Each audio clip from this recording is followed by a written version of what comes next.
I say, yo, welcome to the BBW show, you feel me? It's your boy Mike Billis. We talk battle rap, basketball, and wrestling. Today, we gonna talk wrestling. More importantly, the Shawn Michaels doc, you feel me? I just finished watching that.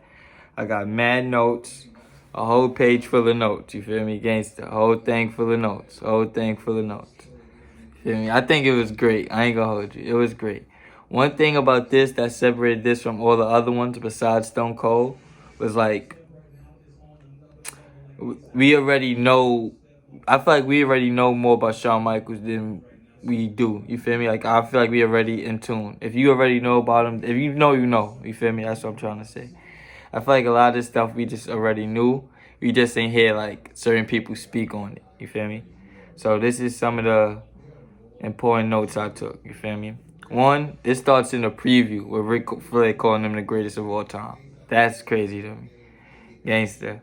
Triple H says it's hard for people to believe that's still Shawn Michaels. That was interesting to me. By his appearance too, he don't look like Shawn Michaels that I grew up watching now. He look like an old guy. But some of this stuff is like you could go out and watch it. Like he was always an athlete. You feel me? He wrestled at a talent show and they started bleeding. Like yo, him and his mans did a talent show and they was wrestling and they started bleeding hard way. Like yo. Yeah, bugging. You feel me? As he wrestled in Mid South, da da da. Marty Jannetty. I'ma just get to the big shit. Marty Jannetty changed boy life. I ain't gonna hold you.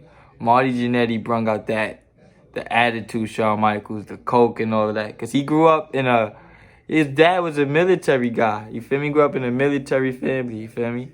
His dad was going to Vietnam and shit. So he didn't know nothing about that, bro. He said he went to Vegas, won like 750, started sniffing coke. You heard? Bugged out, gangster. Also, Shawn Michaels was bugged out. What else was something important? Peter Rosenberg was in this. A lot of people probably gonna hate that, but I like my son Peter Rosenberg. He a real wrestling fan. I ain't gonna hold you. You could tell that he really in tune with the wrestling stuff. A lot of people don't like him, but I think my son is. I think he good. He said the HBK character is like Elvis meets Freddie Mercury, which was okay. I didn't know that. I didn't know that. His mom didn't know where it came from. He like, cause she didn't teach him none of this. He was literally just, bro. It was weird, bro. I don't want to give out everything in it, cause I really took some unnecessary notes. I ain't gonna hold you. This is my first time taking notes. And I took about everything, but I feel like y'all should go see it. It was good. It was really good.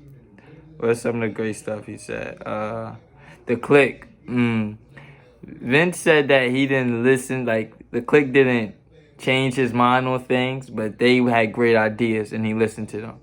But he said like, nah, they wasn't running shit, but I listened to them. They had some great ideas. He said that. Vince flew out. Look, when he was a drug addict in like 95, I didn't even, yeah, like 95, 96. Vince McMahon said he went to his dad, you feel me? He called his dad, went to go speak to his dad personally. Like, yo, your son is on a drug problem, you feel me? Your son is an addict right now. He said his pops was like, I don't believe you. Or he said something like that, something to that extent. Like his parents didn't know how to handle that. Like they from the South, they military. What you mean you a drug addict? Like what? Or what? Like they didn't understand that, you feel me? Bret Hart was in this a lot, you feel me? And I know Bret Hart got one coming up, so I want to see if they're going to put Shawn Michaels in this. And Bret Hart, we going to talk about you. I'm going to make a separate video about Bret Hart. I know it's everybody, I love Bret Hart. He's a great wrestler. Yeah. We going to talk about Bret Hart. He a hater. I ain't going to hold you. He a hater. They talked about the screw job. We already knew that. The way Bruce Pritchard spent it, because he's there to be creative, you feel me? The way he spent it was like, they praised, he said like, even if it was a bad idea, the Montreal Screwjob, he said what other wrestler would have did that? Like, Vince McMahon comes to you and say, yo, we about to screw this nigga. We about to say, fuck him. We gonna valet him, you heard? Are you with it? Don't tell nobody. Are you with it? Like, really some mob shit, like, you feel me? And he said, yeah. So I feel like they earned respect from him from that. Triple H said Shawn told him he should have died after WrestleMania 10. Like, yo, he would have been a legend if he died after that. I'm going to just get to it. There's a lot of good stuff. Him and his girl got married mad quick.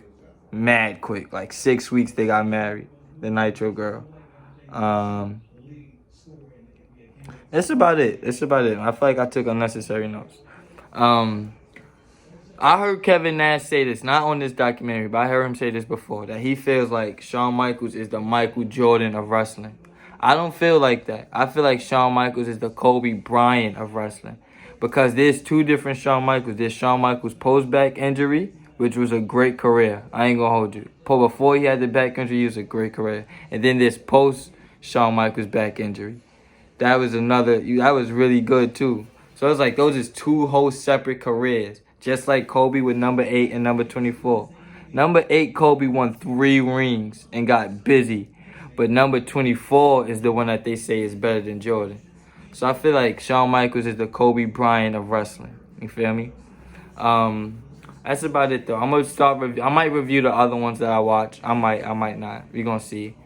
But the next video probably gonna be WWE Icons. You feel me? With Rob Van Dam. That's probably not 2 hours long, so I'm not gonna be here for 6 minutes on that one. But I'm gonna watch that and I'm gonna tune in on that. That's about it. Like, subscribe. I'm gonna be back with later. You know the deal.